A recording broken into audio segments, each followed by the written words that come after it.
Good afternoon, ladies and gentlemen. We are pleased to welcome 2018 Masters champion, Patrick Reed. And Patrick, you've had some incredible memories around here over the years, including last year in the final round. You made it from the fairway on 17 for a 2, which helped you to a third place finish. What is it about Augusta National that suits your game? I think the biggest thing is it's one of these places you have to stay patient. It's one of these golf courses that I always try to press, and this golf course is exactly what golf is. You have to stay in the present, you have to stay patient, and believe in yourself. And I feel like anytime I get here, I get out of being that robot and just kind of be creative, hit golf shots, and play golf, and kind of what you see. And because of that, it's one of these places I love to come every year. Thank you, John. Hi, Patrick. For as long as I've known you, 16 years, you've loved this golf tournament. Do you get emotional coming back? I do. There's just something so special about this place. The traditions behind it, and then on top of it, it's the one major that stays in the same place. And all the way back from when I played my first time ever here, even when we played in November, the one year, and anytime I've come back and played it is always in perfect shape. And it's one of these golf courses that you can't hit just one golf shot. You have to play golf kind of old school way. You have to hit shots, hit different shapes, different flights and everything. And I feel like it's the best test of golf we play all year round. And for a guy that's played just about everywhere in the world, just about, it's one of those places that I say, hands down, is the best test of golf and best golf course I've ever played. Don. Patrick, you're in terrific form right now. Since you won here in 2018, have you ever felt this good returning to Augusta? I always feel really good coming in. It's one of these things that being the first major, you always come in and try to obviously be in great form, but it's very easy to kind of put too much pressure on yourself being the first major. And the first time I actually decided to just kind of let go and just play golf was 18, and obviously got the job done. And so that being said, that's kind of what I plan on doing. Try every time I play majors, try to treat it like another event, but it's definitely a special place. Driving up Magnolia Lane, you always sit there and you always feel really good driving in, especially as a past champion. But hopefully we can make some more memories, and that the one jacket's getting a little lonely. Might need one more. Luke. Hi, Patrick. You've mentioned you need to be creative out here and hit different shots. I'm curious what kind of different chip shots you have in your arsenal that you kind of have to use well this week. You hope to not chip very often. Chipping around here becomes very difficult. And it's not, you're always going to get a great lie. It's not the lie that's the issue. The issue is how firm and fast you get these greens with the slopes, so you have to make perfect contact. And, for me, I just feel like I get more into the golf shot on the chips. You really have to pick your landing spots and just hit quality chip shots and missing the right spots. And I think that's the best thing about this place is on every flag, there's a spot that you can miss that makes it pretty easy up and down. But you can miss in some spots here that you don't think are that bad, and you get there and you're just like, okay, I'm trying to get within 7 or 8 feet. So, obviously the more spin you can produce, the better, but it's hard. It's hard chipping around here, and that's why I love it. Michael. Thank you. Hi, Pat. You just said you've played everywhere in the world. Coming in here, I made a list. Just since 2022, you've played in 27 different countries, and Texas, if you count that, 28. So my question is, with all this world travel, how has it, different cultures, different food, different languages, how has it changed you? Well, first off, you just made me feel really tired telling me how much I've traveled. But no, I think the biggest thing is just appreciating the sport, appreciating the different cultures and different places. I'm the type that when I travel, everyone kind of gets a creature habit and wants to eat what they're comfortable and go, but I like checking out all the local places and really experiencing the culture. With having the opportunity to be able to play worldwide and be a worldwide player, really dive in and experience the cultures, experience the different cuisines, different areas, different places. It's something that's true to me, and it's the reason why I love traveling and playing worldwide. Thank you. Is it a quick follow-up, okay? So as you think about coming back to the PGA Tour full-time, how do you think all this international experience will shape your future back on the PGA Tour? I'm really excited, obviously, to come back to the PGA Tour, and with the opportunities I had playing on LIV on different areas that I've ever played, and then same thing with all the places I've played in DP. I think what's really is going to help me is obviously I'm continue supporting and playing worldwide. I love playing worldwide, but be able to come back and see the guys and just really experiencing and kind of growing my game. It's the grasses and just kind of the time changes, everything around the world. I mean, I feel like it just sharpens your game. Because all these guys, I mean, at this level, when they're on, they're on. It doesn't matter where you're playing or anything like that, but it's the days when you're not having the best day, being able to get that round, still around par, even under par with, when you're traveling around the world. I mean, some days you feel great, some days you don't, because just whatever, whether it's different beds, different time zones, anything. And I think that's just going to help me kind of when I come back and playing against these guys. In the back, David? Yes. Hi, Patrick. Just curious, talked to a couple of guys who feel like this feels like a year when it's pretty wide open. There are not just a few favorites, but there are a lot of favorites, and there are a lot of guys. Would you agree with that assessment, or you've been around long enough playing this event, but does it feel like that every year? Yeah, I just feel like with how deep golf has been, especially this past year to 2 years, that the fields are obviously getting a lot stronger. And I feel like the field this week is really strong, like always. But I mean, I feel like it used to be 5 or 6, maybe 7 guys. And I mean, no, I definitely feel like this year you have like 10 to 12 guys that have a real legitimate opportunity to win the green jacket. And, it just makes this event a little bit more special and even more fun going out there and playing against the best. Brentley? Patrick, you've had a few weeks off coming into this tournament. When's the last time you've taken this big of a break at this point in the season? And what did you do at home game-wise? And then what did the time off allow you to do maybe off the course, getting stuff done around the house or something like that?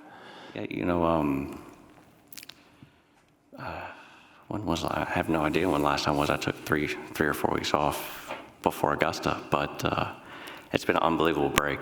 Been out there obviously grinding, working on the game, but having the opportunity to take little man over to some golf lessons, and then we went to St. Louis with my daughter for volleyball tournaments, and it's awesome to go out and just be a dad. Go out and do my work early in the morning, and then come back and pick the kids up from school, just play and have a great time. And that's something that I definitely missed. I felt like.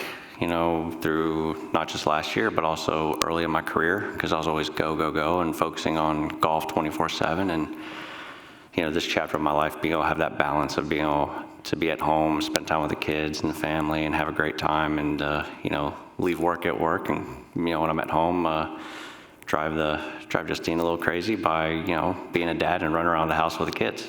So you're not your son's main golf instructor then? No.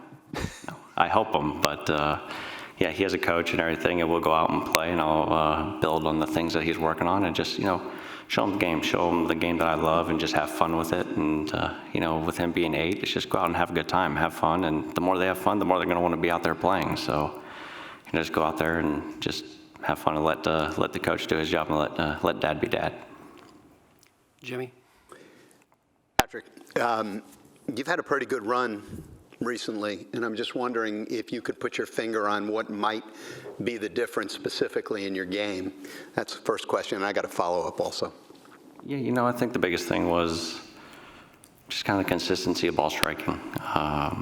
I've worked a lot on it, obviously, throughout my whole career, but, some days are really good, and some days I felt like it could have gotten a little better. And, I feel like the hard work that we put in and worked on with my full swing, I got that in a really good place and feel really confident with it. And because of that, it just allows me to attack more rather than leaning on the short game to save me. I'm now able to use it as a weapon because I'm hitting the ball better. So I can attack more flags, get a little closer proximity, and then if I miss, I feel comfortable to be able to get up and down. At the risk of being perhaps a little personal here, did you lose some weight? Must be all that traveling. Did you? I don't ever really hop on the scale or anything, but no, I mean, I feel good. I mean, obviously been working a little bit harder in the gym since I've had some time, and just been grinding on and off the golf course, but I haven't really been trying to do anything differently. Todd? Patrick, you said earlier this year that the PGA Tour is the best tour in the world. Is that something that you've always known, or is that something you realized when you were playing Live?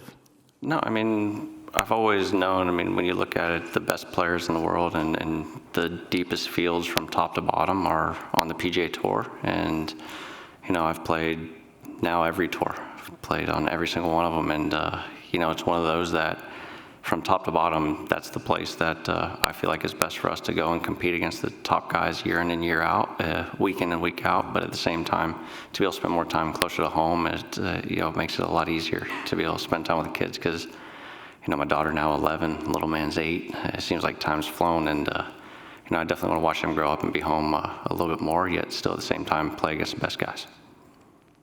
Bob? Patrick, when you went to Dubai to start the year, it seems from your comments that you had every intention or were expecting to resume with Live this season.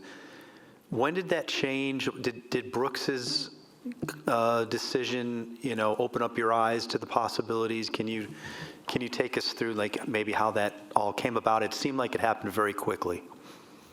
Yeah, it definitely happened quickly, but it was one of those that when I was over there in Dubai and playing, I really just kind of was sitting back and realizing that I wanted to get back and not only join back on opportunity back on the PGA Tour, but to get back to the traditional way of golf and playing. And I'm standing there in Dubai, and that Saturday the entire range is full, and then just guys start disappearing. And then you're the last man on that tee box. And then you're walking to the tee, you're the last name announced, and you've lost the lead because someone's 500 through 8. All those just rushes and those scenarios kind of going back into playing golf that way, where you're going out there and you're having the battles between not just yourself, but the other guys on the leaderboard. And, for me, I wanted that back. I wanted that adrenaline back and those feelings, especially, with the way I played those last 3 weeks, but really there in Dubai. And when I got done, I knew that this would have been a perfect time for me since I didn't have a contract signed with Liv at the time, so I knew it'd be kind of an easier transition. And to be honest with you, it was one of those decisions that I felt like was the best, not just for my golf game, but also for my family, spend more time with them. And, I've enjoyed every minute of it, obviously being at home and spending time with the kiddos and my wife, but it's one of those that it was a family decision, and really at the end of the day, I really enjoyed all my time over there at Liv. It was a blast, and those guys, those guys were fun to be around, fun to play with, especially there on the 4 Aces, and I still pull for them. I saw DJ the other day, and we're always making sure that those guys are doing what they're supposed to do, because really you want the best of golf all around the world, no matter what. And but for me, I felt like this was the best place for me. Is it true, fair?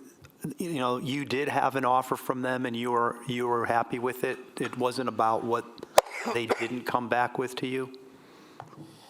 No, we had an offer, but at the end of the day, it was kind of one of those that when I sat down at the end of the day, talked with my wife and my team, I just felt like the best decision for us was to come back and join the PGA Tour so I could be closer to home with the family. But yeah, I mean, there's nothing that I felt like was going on between Liv and us or anything like that. I mean, like I said, we had a contract, had a deal, but at the end of the day, I felt like the best thing for us was to come to the PGA Tour again. David? Hey, Patrick. Right here.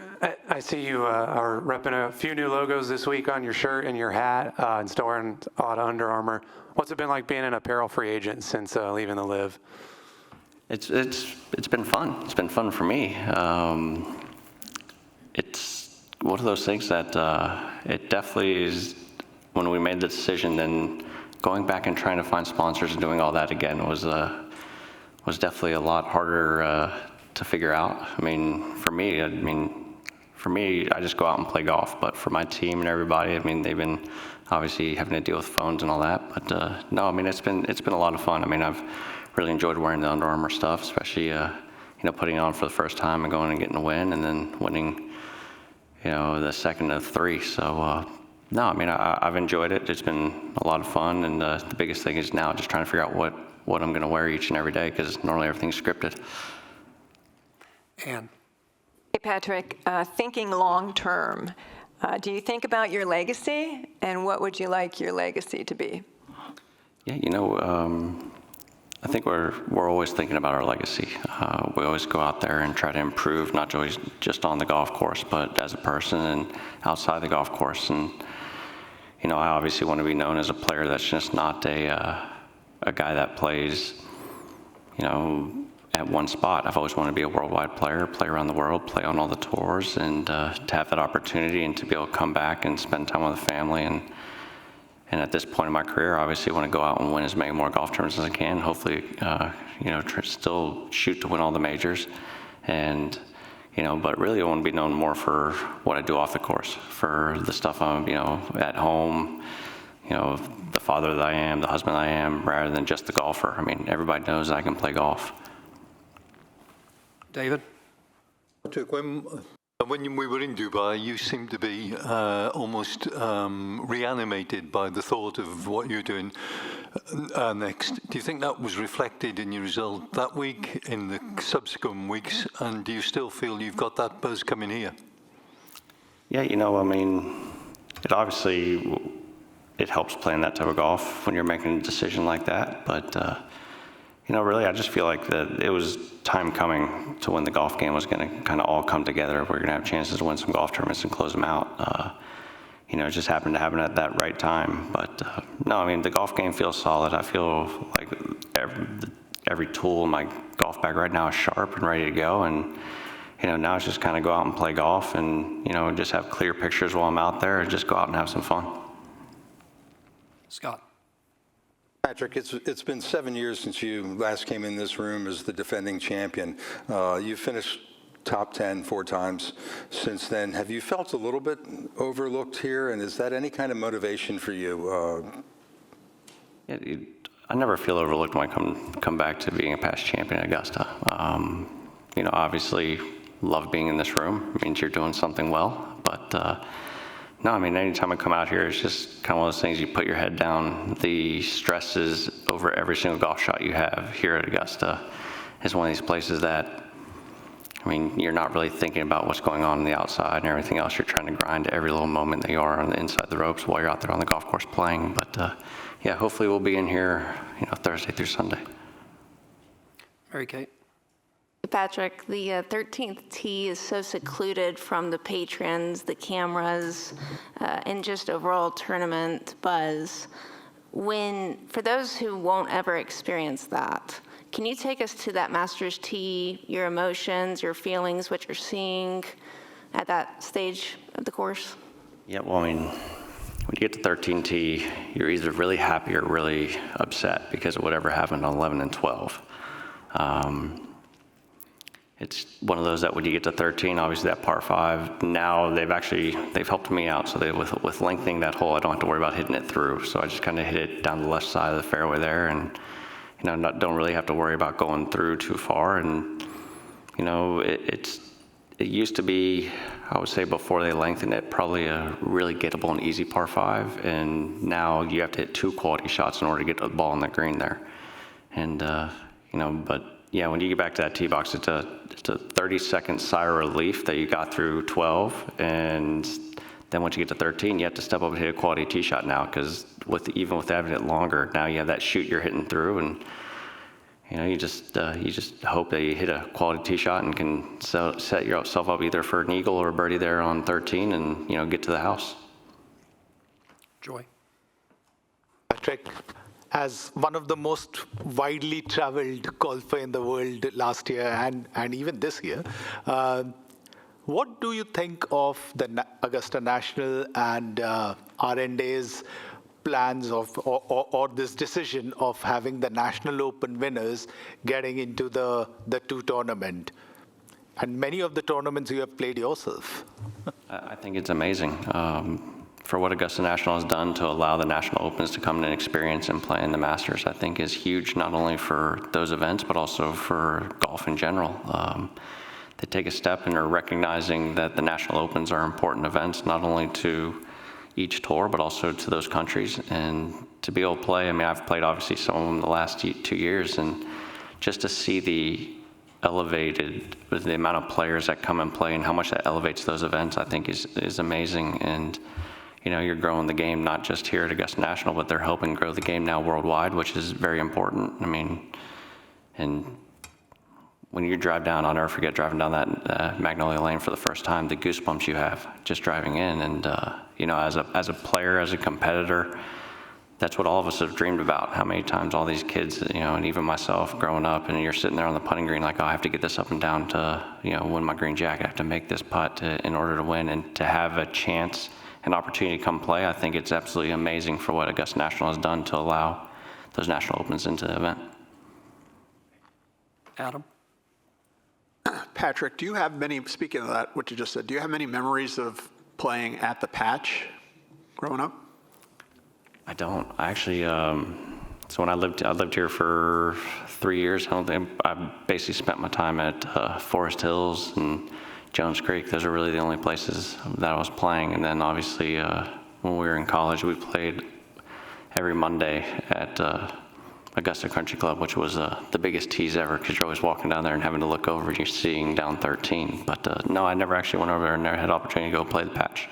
Do you think having that course renovated and, you know, made up to a much higher level going to do for this community? Oh, I think it's going to be huge for the community. I feel like just what golf teaches you with, you know, self-discipline, motivation, determination, and also patience. I think it's huge for anywhere to grow the game of golf and have an opportunity to elevate, whether it's facilities, golf courses, you know, just more golf courses, more accessibility, the better. Thomas? Patrick, tomorrow night's dinner is going to have two notable absentees. It must feel quite surreal for neither of those guys to be there. Also, just didn't know if you wanted to comment on what happened with Tiger. Yeah, you know, with Tiger, I mean, I think everyone is probably in the same boat, that they're just, you know, very grateful that he's okay and that everyone else that was involved is okay. And, you know, hopefully, you know, he's able to kind of get a speedy recovery and get back here to golf as fast as he can, because let's be honest, I mean, without Tiger Woods and Phil Mickelson in the events and in golf, when they both step away, it obviously, you know, I feel like hurts the game of golf, but at the same time, I mean, we want them to come back and be back healthy and ready to go. You? Hey, Patrick, how do you plan on handling the next few months? You've spoken a couple of times about wanting to be at home more, but obviously you're currently playing on a tour that's far away from home. Yeah, we've been looking at the schedule and obviously figuring out when and where my runs are going to be and kind of going overseas. But yeah, I mean, this year is obviously going to be an exception. I mean, this year, because playing on DP, I'll be over there the whole time supporting their tour throughout the year. And, you know, I'm excited. I mean, I can't wait to get back playing with those guys and everything like that. But at the same time, it's one of those things that when I am home, you obviously cherish those moments, because, you know, I mean, when you have these 3-week runs, I mean, those are obviously special and fun. I mean, you can do not only sharpen your game how you want, but also you get a lot of family time and spend time with them. But yeah, I mean, those travels overseas, it's going to be a lot this year, but at the same time, I mean, I can't wait to, you know, obviously go out there and compete, but then at the same time come home and see the family. Thank you, everyone, and thank you, Patrick. We appreciate your time, and good luck this week. Thanks.